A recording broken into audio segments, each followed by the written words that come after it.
Max saw a pair of startled faces staring out of the apartment window at her. A middle-aged couple, the man holding a mug halfway to his mouth, both of them frozen in surprise at the sight of a robin sage monkey with a woman hanging onto its back, going past outside their upper-level kitchen window. The couple was left behind a moment later, replaced by another window, as the monkey continued to climb up the old building. Max could only hope that none of the people she was passing had a camera handy. It was all too easy to imagine the headlines. Marshall carried up building by giant monkey.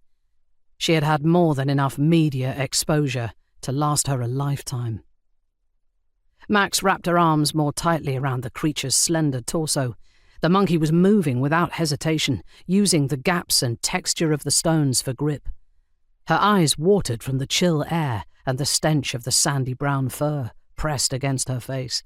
The stink was almost physical, as though the creature spent its life rolling in the worst-smelling substances it could find and never bathing.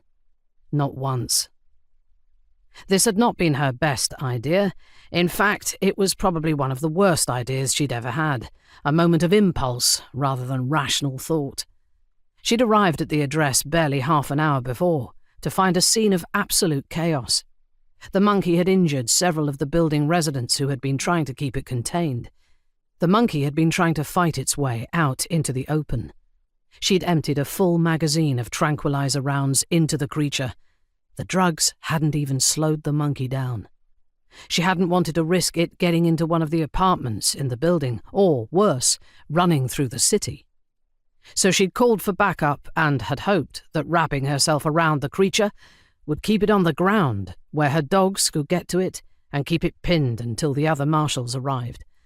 Instead, it had taken off up the side of the building, and now she was just hoping that it didn't fall off and take her with it, plummeting the 4 stories to the ground. The surface far below was made of decorative stone slabs. At best, a fall would really hurt, and she didn't want to think about the worst-case scenario. The creature turned its head, baring a pair of long, yellowing fangs at her. The fangs were almost as long as her fingers, its yellow-green eyes with their vertical black pupils staring at her for a long, heart-stopping moment, as if the creature was wondering what she might taste like. Fortunately, it didn't take a bite out of her, turning away, so she was left staring at the ragged, matted fur on the back of its head again. She couldn't remember ever being this close to one of the robin sage monkeys before, and it was not an experience she wanted to repeat.